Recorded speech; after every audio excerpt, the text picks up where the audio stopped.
What's going on, everybody? Welcome back to another episode of Fandoms Anonymous. We're talking again about Wandavision, the most recent episode 8. That was the one? Yeah. Yep. So a lot of great reveals have been happening with the last few episodes. We've been a little bit lax on getting some reviews out since episode 4. So we're back. Let's talk about this. Let's get right into it. What's up, Malcolm? How you doing today? I'm good, man. What's going on? Same old, my friend. You know how it is. Kevin, how you doing? Hey, man, I'm happy to be here, ready to talk. I think this is very interesting podcast today, so I'm happy, man. Happy. Absolutely. And you see I got Grogu with me here today, so let's go ahead and jump right into it. All right. So this most recent episode, let's talk about that for a second. So the last episode, we finally got that kind of big reveal that ended up as this big explosive internet meme, Agatha all along. And we all kind of, talking about that for a little bit, especially harkening back to episode 4, where we were talking about House of M, Agatha Harkness, and all these other stuff that was going on. So as it turns out, a lot of the movers and shakers that happened between that episode and this were all being manipulated by Agatha Harkness, and we finally got some backstory on that. So right off the bat, let's go ahead and talk about what we saw in the beginning of the episode. Malcolm, how'd you feel about that? I just want to touch on something because we did get a little laxed on not bringing out a review episode, but I think because it's so deeply involved that you spend most of your time thinking about what's going on. Like, I couldn't bring myself to sit down and record because my mind was just like, okay, what's really going on? And every week it's like, you know what? Nah, I need to figure out what's going on. So and that's literally one of the reasons I didn't want to record week to week, because when it got to episode 4, I think that's when it really took off. Yeah. And it was like, this not just like a regular movie or other TV show that we've watched. Like, we don't know what's about to happen. So our theories and speculations, albeit they might be right, but it's just too convoluted.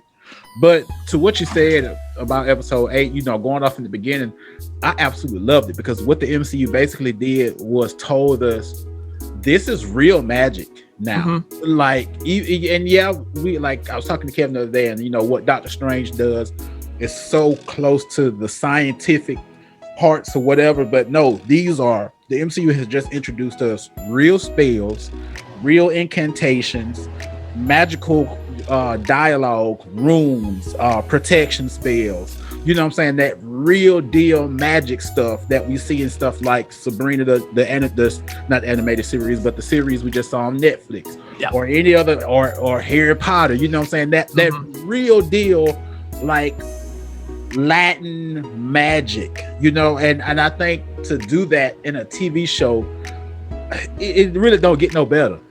That's true. No, that's definitely true, especially when you think about, how the topic of magic kind of sits in cinema, since in different movies and shows and stuff like that. It can either be really on the spot, to the point kind of real deal magic, or it can just be kind of quirky and silly, stuff like that. And this really kind of brought that into it. You're absolutely correct. And it rather made than you feel like if this was real life, that is what would be happening in a witch's basement. Yeah, absolutely. Like got runes up and potions going and different items and stuff all around. So I loved it. Absolutely. Kevin, how about you? I thought it was great, man. And Malcolm kind of hit on that point there. We've seen Doctor Strange, and while we know he does magic, Stephen Strange in the MCU has taken a bit of a scientific approach to it. Right. And it's not that Stephen has a photographic memory. And he was somebody that, once he got in there and got to study and everything, you could see why he was, the best surgeon out there, because he's relentless when it comes to his pursuits of study and pursuits of knowledge and everything. And when you see this, you realize something. We really hadn't seen anybody utter a spell or incantation really like the way Agatha's doing it in this particular episode. So I thought it was pretty good to introduce people to the other side of witchcraft inside the MCU. Yeah, absolutely. I think that just like Malcolm and what you just said is fantastic. That was a really great way to kind of just bring everybody in and really make it a bit more than just, ooh, I have stuff. Kind of like we've seen one in the past. And as they revealed at the end, with her having chaos magic, her having spontaneous creation, that she can actually do those kind of things. To see a real deal witch come in and just be like, look, this is how I do it. How did you do it? And now let's get into that a little bit. First and foremost, I do want to bring up the fact of Quicksilver real fast. This is something that we were talking about covering, I think episode 5 or something like that. So a few episodes back. And when Quicksilver finally came into the picture, and it wasn't Aaron Taylor Johnson. Aaron Taylor Johnson. That's it. So I keep getting the names messed up. It was Evan Peters. So that version from the X-Men movies from Fox. I'll get it right, I swear to God. So with everything coming in, and Quicksilver's always been a big deal to me. Big deal. So when I saw that it was Evan Peters' version, which I wasn't really a fan of, and it's not because Evan Peters is a bad actor, he's a great actor. It's because I really love Aaron Taylor Johnson. So that was my only hang up there. But to see that Agatha manipulated all that information and did it to her little will and her little puppetry, that kind of raises a few interesting points, but we're going to get into that at some other point. Going right into what Agatha started showing Wanda and bringing her back through her own memories, what was the biggest kind of jump out bit of information that you gathered from that, Kevin? Well, I had made a prediction. I'm going to go on record and say this here. Malcolm knows this, that I had made a prediction that Wanda already had her abilities before she came into contact with the Infinity Stone. Okay. Now, when I said that, we were just talking about, when you go back to Age of Ultron, there's 2 parts of that movie to me that kind of stick out, that are kind of vague. One, I don't think the explanation of how Ultron came to be is really that good. It's kind of, it's one of those things where, look, and it didn't have to be, right? So I want to be clear. I love that movie, by the way. I want to be clear. Listen, they plugged the Infinity Stone in the computer. Ultron came out. I think that's just the best way to kind of sum it up. And when you listen to their words in the movie, it's not that much better than that. Okay. And the other thing is, hey, Pietro and Wanda got their powers because they were experimented on while somebody used the stone or whatever. You didn't really get why did they experiment on these 2? Was there a predisposition there? What's going on?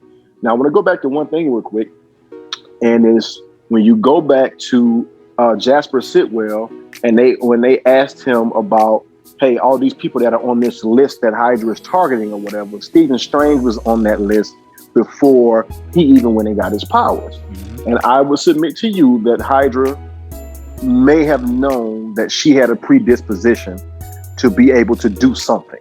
I'm not saying Hydra knew she was going to be the quote unquote Scarlet Witch. I'm not saying that Hydra knew she was going to be this or that.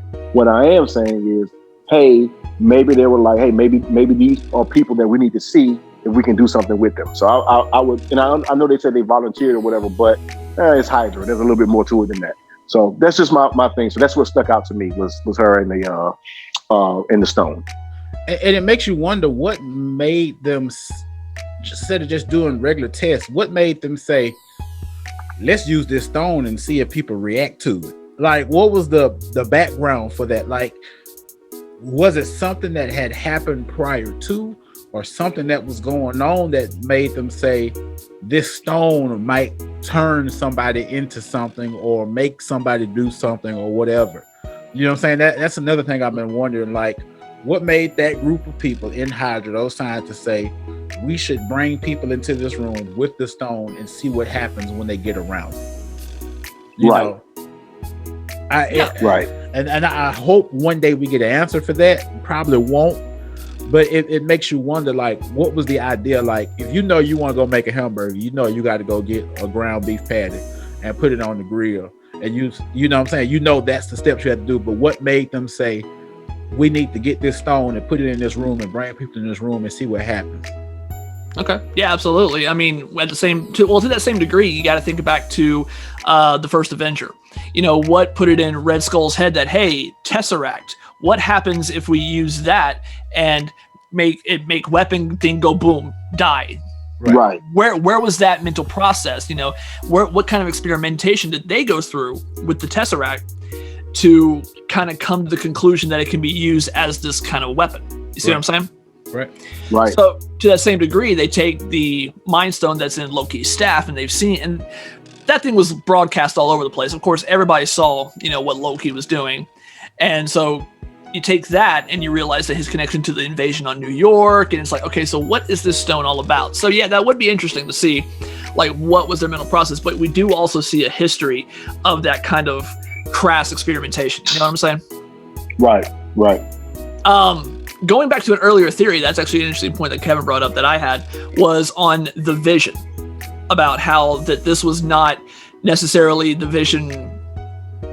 A lot of people thought that she took the corpse and she brought it back with her to this place, and then she kind of animated it into what she was doing. I had an alternate theory, and that was because of her connection to the Mind Stone, that this was actually just a thought construct. Okay. And then we see at the end of this episode that that was in fact the case, that she spontaneously created the vision in front of her, and that he can only exist within the confines of that construct. And we saw that last episode. Mm-hmm. That he could not pass beyond the barrier. So going from that, let me see if I can kind of phrase this in an interesting way. Where do you think that this is going with Hayward and him kind of egging on Wanda? You saw that he was kind of pushing her buttons a little bit about Vision, that he wanted her to see Vision being separated, that he wanted her to know what they were doing, and it really just kind of ended keeping her, safe from the guards. He could. Where do you think they're going with that, Malcolm? It's. I think we saw where they were going with that, because in the end we see the white Vision being created. In this end credit scene. He wanted her to reanimate the Vision. Okay. He knows that she has that somewhat of that type of power. How? We don't know.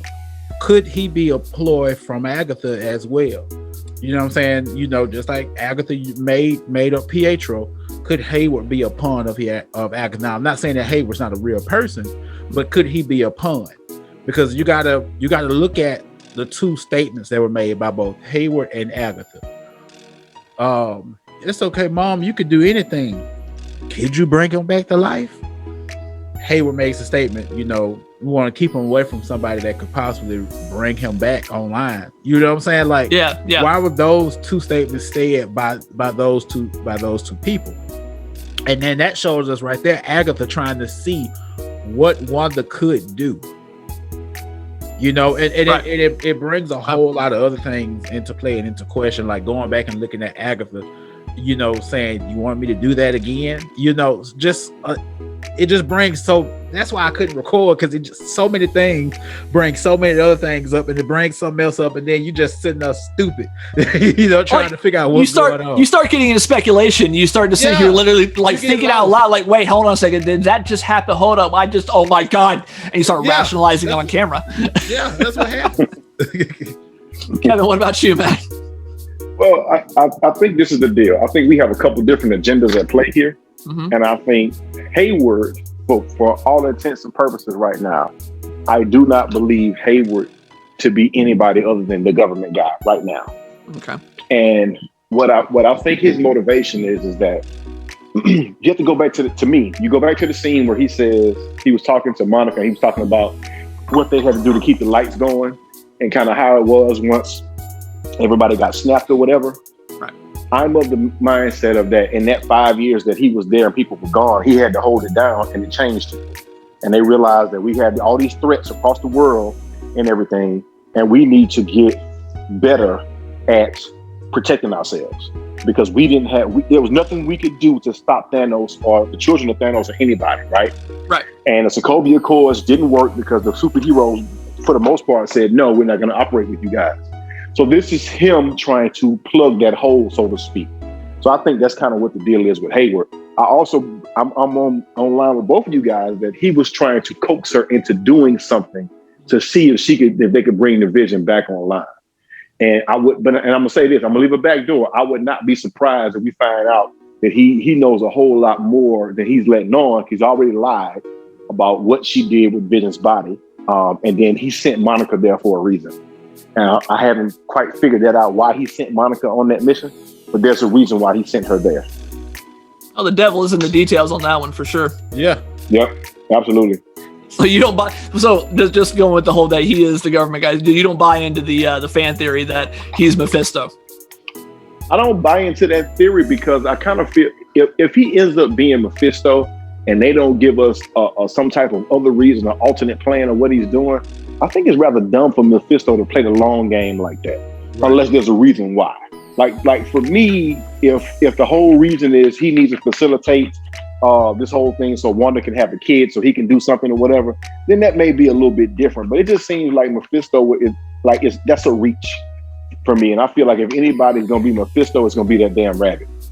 Or speaking of long game, could he have entrusted Agatha to go find out what was going on for the long run? Because you get a point where Agatha says, I tried not to bust this bubble a long time ago, but you finally pulled me that using these damn powers to make breakfast for dinner. I was like, oh, you know what I'm saying? So could she be the puzzle piece to figuring out what's going on and report? Absolutely. I could absolutely see that being the case or whatnot. I just and I'll save my expansion on that thought will come when we talk about theory.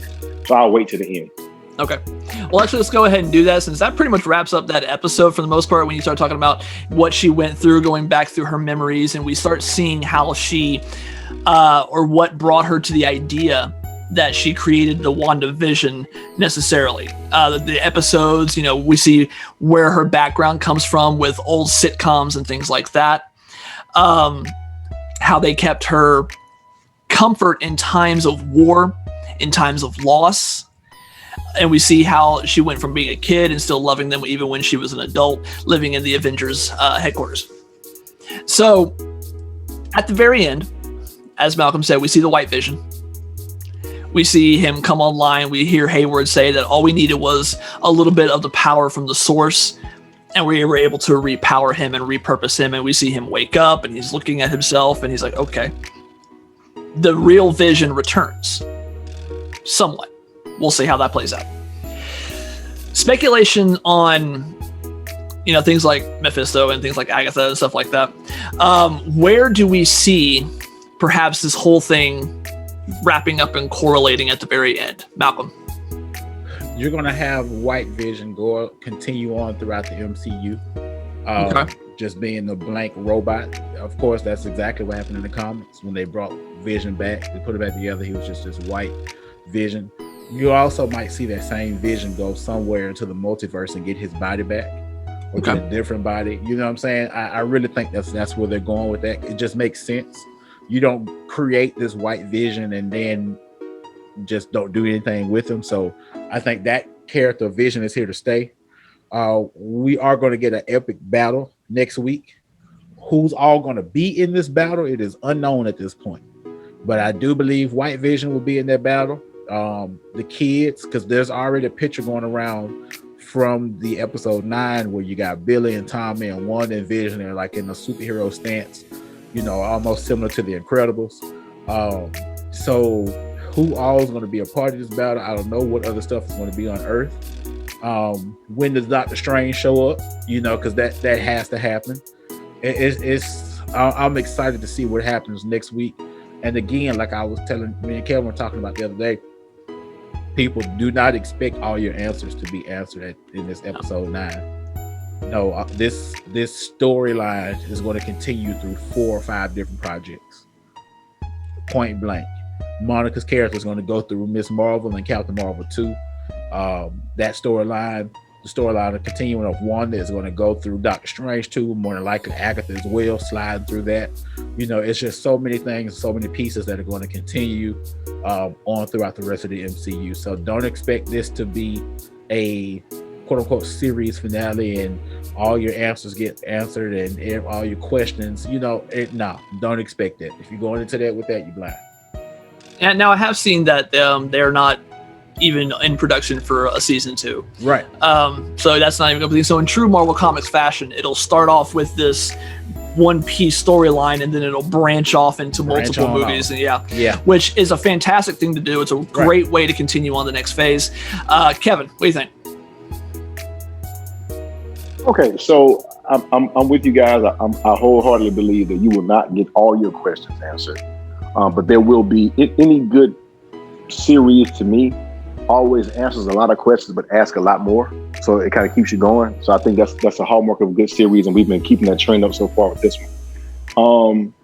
I don't know who all will be on the other side when they get ready to fight in the last episode here, but I do kind of get this feeling, and this is a long shot. I'm not 100% sure Agatha's going to be an enemy when this whole thing is wrapped up. I'm kind of thinking that she may, the way she had the kids at the end or whatever, it looked kind of bad, but I'm almost thinking that through her walking through those memories or whatever, she may realize that, hey, this girl needs help. This is not somebody that's out here creating this pocket universe that we've been living in because she's trying to do it on purpose. Right. And even though she said that, hey, you're the Scarlet Witch and you're dangerous or whatever, her next line could be, and you need training, or whatever it is. Because if you remember when they go into the dungeon, she's talking about all this basic magic, and we know Wanda doesn't know what the hell she's talking about. She's just somebody who has been out here doing things and using probably 1% of her power. So I definitely see that happening. I think some of the bigger fallout from this next episode is going to be what's going to happen with Sword. Will Hayward still be in charge when this episode is over? I do think Doctor Strange is going to show up, and I think Doctor Strange showing up is going to signify what's going to happen to Wanda next. If Wanda's going to completely lose it, and she might, and become villainous for a minute, or it may be that Wanda, Doctor Strange, and Agatha go on to do some training. You just never know. He's the Sorcerer Supreme at this point, and I think that there'll be some things that he needs to take care of. And Wanda becoming the Scarlet Witch and knowing what that is now, and her powers surging like that, has probably been on his radar at this point. So he'll probably show up. So, but that's kind of my theory with that. And then, of course, I'm always looking to see what's Monica gonna do. She's coming back for future projects and everything. So. But I'm full on expecting to see a pretty big battle. I want to say this about Vision, and I won't keep us long. The best thing that could have happened for the MCU is them to put White Vision in there, because the stone has been destroyed, the Mind Stone. So in the comics, Vision had a stone that harnessed solar power, like a Superman type deal, right? Yeah. So it looks that he has something new on his forehead, the White Vision or whatever, and he'll probably be mindless or heartless for a while, but with the powers that are on display in this show and everything that we know, at some point she's going to merge the two, I think. Now it may not be at the end of this episode, but at some point we'll get them back, and then we'll go from there. So I'm looking forward to it though. But that's all I got. What about you, Clay? Yeah, that's an excellent point. I mean, the whole merging of the two, simply because the fact that, while he is a thought construct, he is still a physical being. Though he can only really exist within the confines of her own reality, he still exists to that degree. Sure. Because he is a creation of the Mind Stone itself, as she, came into contact with it at that point in her life, the fact that he could probably... There's a feasible idea that he could actually join in unity with them. That's really kind of what it boils down to. And yeah, and Agatha Harkness, she's not really a good guy, not really a bad guy. She's kind of that, little in-betweener that we see a lot of times, whether it's in Doctor Strange or with Silver Surfer, Scarlet Witch. And yeah, her training her is completely comic canon. So seeing that in the MCU would just be completely awesome. The last battle, I think it's going to be definitely something, between Sword and Wanda, and the Wanda team, and like the Arrowverse, you'll have the lineup standoff. You know what I mean? Sure. So, right. Sure. All those kind of things. I think that we're about to see, because the whole thing has been really, really awesome so far. I think it's about to conclude in a very, very epic way, and I can't wait for it. I just know one thing: Sword not going to be ready when they go through that bubble and run into Agatha. They're going to be like, okay, what the hell going on? I got a question for both of you guys though, before we get off of here. And this is just me. I haven't heard this theory anywhere, but do you think there's room for the Thunderbolts to show up in this episode? Because I do. This early? Well, this is what I mean. It doesn't have to be the iteration of the Thunderbolts that we're going to see them formulate. What I'm talking about is like a pre or pseudo Thunderbolts team before they really get their recruitment up. And the reason why I'm saying is this. You have White Vision, who we don't know what all he can do. He may be tough enough on his own. But what I'm getting at here is when Hayward was talking about everything Hayward is doing, this is the type of stuff that Thunderbolt Ross has been doing for 60 years in the MCU, right? Putting together this thing and trying to get the better weapons and do this and that. I almost had this feeling that they're gonna send some reinforcements in with White Vision. Like it might be 2 or 3 other folks that show up, and it'll be I'm calling them the Thunderbolts, but not necessarily the team, but the pre or pseudo Thunderbolts. I wouldn't be surprised if we get a surprise on that side over there too, because guns and stuff just ain't gonna do it. You know what I mean? You have to realize that some of those characters are cast already for Falcon and Winter Soldier, so that technically they already exist. Sure. I wouldn't be surprised if 1 or 2 of them just show up for backup or something, but we'll see. We'll see what happens. Just wanted to throw that out there. Absolutely. Not for real. But is there anything anybody wants to say in closing, Malcolm? Oh, I'm ready for this finale, man. Friday can't get here fast enough. It's gonna be stupid. Absolutely, Kevin. Hey, I just want to say I really enjoyed this show, and I'll tell you this: Falcon and the Winter Soldier is a different type of show. And it's gonna be action packed, but I damn sure want my show to come on after this one. You know what I mean? I would rather go on first because this is set a pretty high bar here, man. So no, for sure. As far as series has been concerned, as far as especially in the MCU, when you look at everything that's been coming around and the quality of shows that have happened, I love what the MCU puts out. Just period. WandaVision has been amazing. It definitely set a high bar, and I'm looking forward to anything that's coming up in the near future. And of course, we'll cover that as it comes out. Ladies and gentlemen, thank you guys so much for joining us today. Malcolm, let's go ahead and close it out, brother.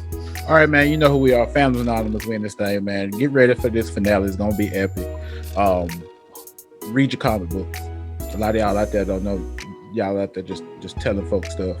I've been watching on TikTok recently, and some of these TikTokers who got these millions of followers and spitting comic book knowledge, they've been losing in the past couple of days because folks been coming at them like, you don't know what you're talking about.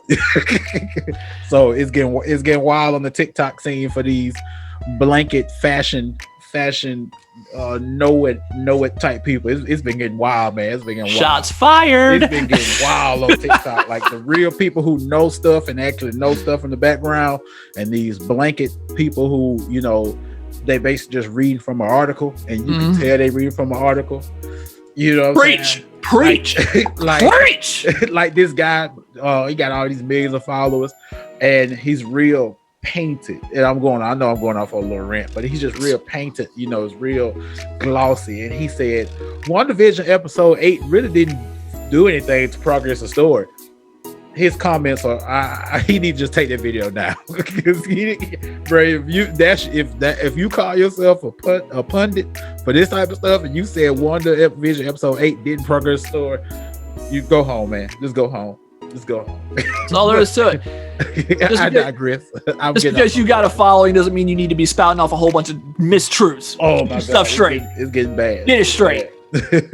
But yeah, man, we're ready for next week, and we're gonna be back to do this finale with you guys, and that's it for me. We'll see you guys later.